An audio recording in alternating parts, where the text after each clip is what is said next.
My name is Antonia Brooks, and I am 71 years old. I was sitting in the doctor's waiting room when my phone rang with a call from my only daughter, Angela. Her voice was cold as ice when she said, "Mom, we're going to Europe tomorrow. I already sold your beach house and your car. We needed the money by." She hung up without waiting for my response. After 45 years of raising her with love and sacrifice, she had discarded me like an old piece of furniture.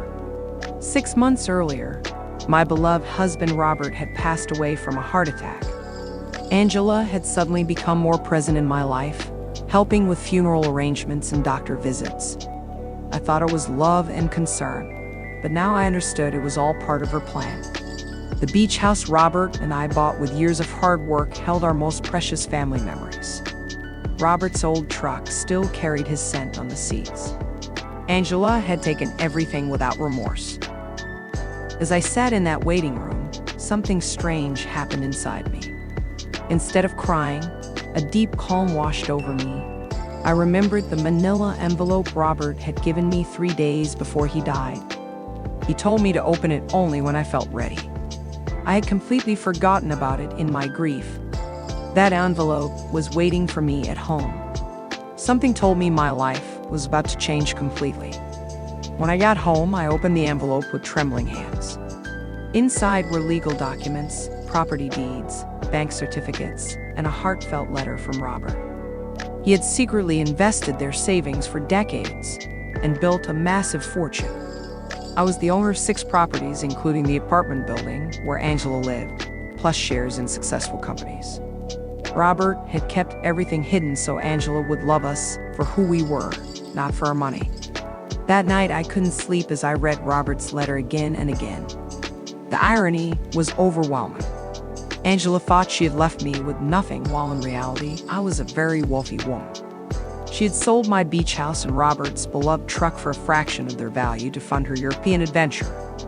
The next morning, she called again, speaking in that fake sweet voice, telling me she had given me only 30% of the sale as my share. I simply smiled and wished her a safe trip. I immediately contacted Mr. Peterson, Robert's trusted lawyer. When he saw the documents, his eyes widened in surprise. Robert had been a brilliant investor who had protected our future in complete secrecy. I asked Mr. Peterson to quietly reverse the fraudulent sale of the beach house and help me gain full control of all my properties. I wanted everything done discreetly. Angela and Edward had no idea what was coming. The following weeks, I lived a double life. To the neighbors, I was the poor abandoned widow left with nothing. But secretly, I was regaining control of my assets. Mr. Peterson worked efficiently to nullify the illegal sales and restore everything to my name. I visited the beach house and sat outside remembering all the happy summers we spent there as a family. Angela had reduced those precious memories to mere cash. Angela and Edward left for Europe without even saying a proper goodbye. From my window, I watched them laugh and kiss as they loaded their expensive luggage into a cab. They never looked back at me. While they enjoyed their luxury trip, I was busy rebuilding what they had tried to steal. Robert had been watching over me even after death. His careful planning was now protecting me from our own daughter's betrayal. 3 weeks later, Angela returned from Europe, completely broken. Edward had abandoned her after stealing what remained of the money. She arrived at my door with suitcases and tears. Begging to stay with me, I welcomed her with open arms, playing the role of the poor, compassionate mother she expected. Inside, I was calmly executing the next phase of my plan. She had no idea I controlled everything. Angela moved into her old childhood bedroom and started working a night cleaning job to survive. I watched her struggle with bills, debts, and humiliation. Every day, she faced the consequences of her choices.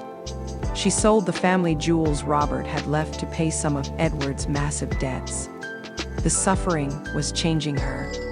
She was becoming humble, responsible, and grateful for the first time in years. Mr. Peterson kept me updated on the legal progress.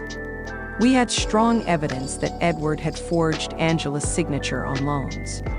I instructed him to prepare all documents to free her from the debts, but to keep everything secret. I wanted Angela to reach her lowest point before revealing the truth. She needed to learn the real value of family, respect, and hard work. One evening, Angela broke down completely. She apologized for selling my properties, for abandoning me, and for treating me like a burden. Her tears were genuine. For the first time, I saw real regret and self-awareness in her eyes. She told me she finally understood what truly mattered in life. I comforted her, but still waited for the perfect moment to reveal everything. The day finally came. I took Angela to Mr. Peterson's office under the pretense of getting legal help.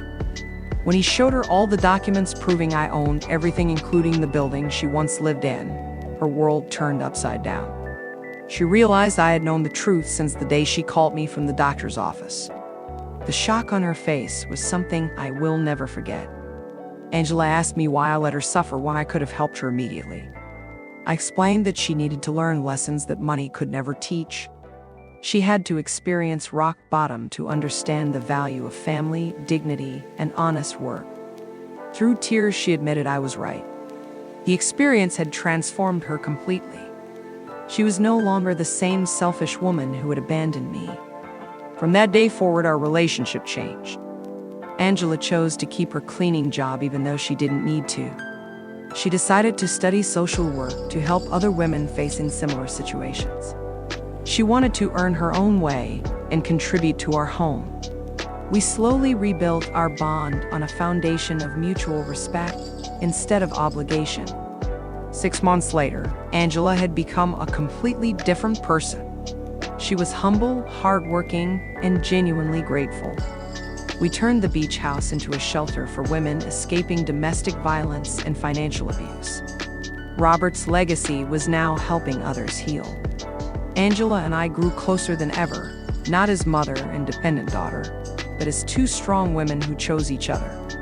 True wealth is not measured in money or properties, but in the quality of our relationships and the lessons we learn. Robert had protected me with his wisdom even after death. Angela had learned through pain what she refused to learn through love. Our family was reborn stronger and more authentic than before.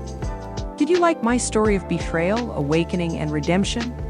Tell me in the comments which city or country you are watching from. If this story touched your heart, please like, subscribe, and share your thoughts.